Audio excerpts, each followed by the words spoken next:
Chris Hani Baragwanath Hospital was once known as the world's biggest hospital ever built.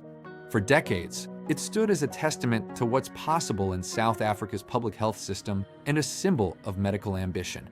Today, however, its condition tells a very different story. Years of poor maintenance, weak administration, underfunding, and failing infrastructure have caused the hospital to decline to the point where it can no longer function at the scale it once did. The hospital began during the Second World War as a military facility for British troops.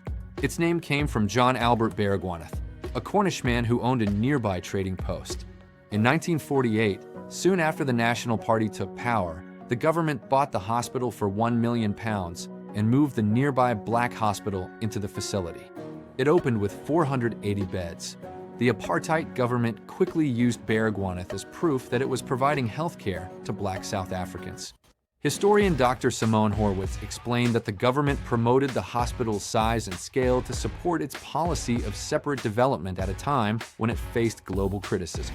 Over the years, Baragwanath grew rapidly.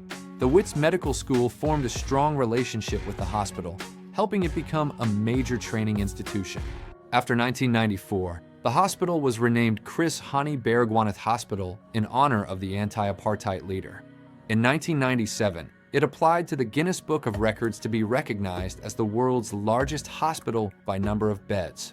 However, while it once held that distinction, it has since been overtaken by modern mega-hospitals built in countries that continue to invest in large-scale public health care. Baragwanath, by contrast, has steadily shrunk in capacity. Staff shortages, past renovations, administrative problems, and failing infrastructure mean that far fewer beds are usable today. In 2011, then Health Minister Aaron Motsoaledi announced that the hospital would be reduced to 1,200 beds to align with international norms. Renovations have dragged on for years, and emergency patients have repeatedly been diverted to other hospitals.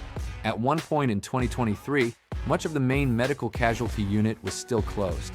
The hospital's Mazibuko told Africa Check in 2016 that no wards had been closed, but that some were being renovated. He said that this process was almost completed. The bed occupancy is 3,400, with 2,888 usable, he said. However, today it is now sitting at 3,200 beds. The slow collapse. According to Professor Stephen Hendricks, a public health specialist in South Africa, a serious concern with a hospital as large as Chris Hani Baragwanath, which has grown haphazardly over the last 70 years, is that it is costly to maintain.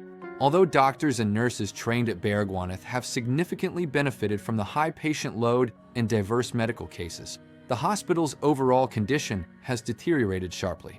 Professor Dania Ballett, who has worked in Gauteng hospitals for more than 30 years, has charted the slow collapse of hospitals during this time across major hospitals, such as Bara.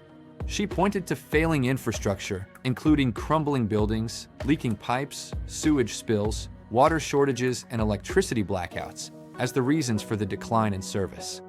Flooding, pests, broken air conditioning, and extreme temperatures have also become common problems.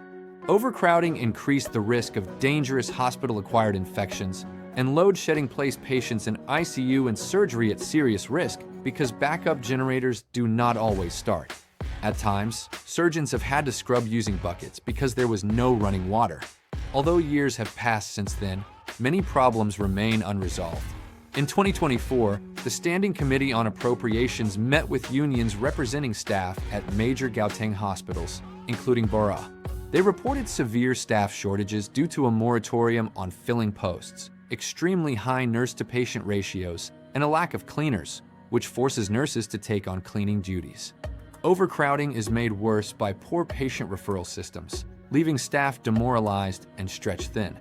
Hospitals also face major equipment shortages, including MRI machines and other essential medical tools. Laundry services are unreliable, compromising hygiene. Records departments lack proper storage, printing, and scanning equipment, causing patient files to go missing. Some archives are kept in unsafe basement spaces near sewerage pipes, and some hospitals lack basic fire extinguishers. Budget planning remains inaccurate because patient numbers from other provinces and neighboring countries are not properly accounted for. Today, Hani Baragwanath Hospital still covers 70 hectares, roughly 130 football fields, and employs around 6,760 people. It remains one of the biggest hospitals in the world, ranking 6th globally.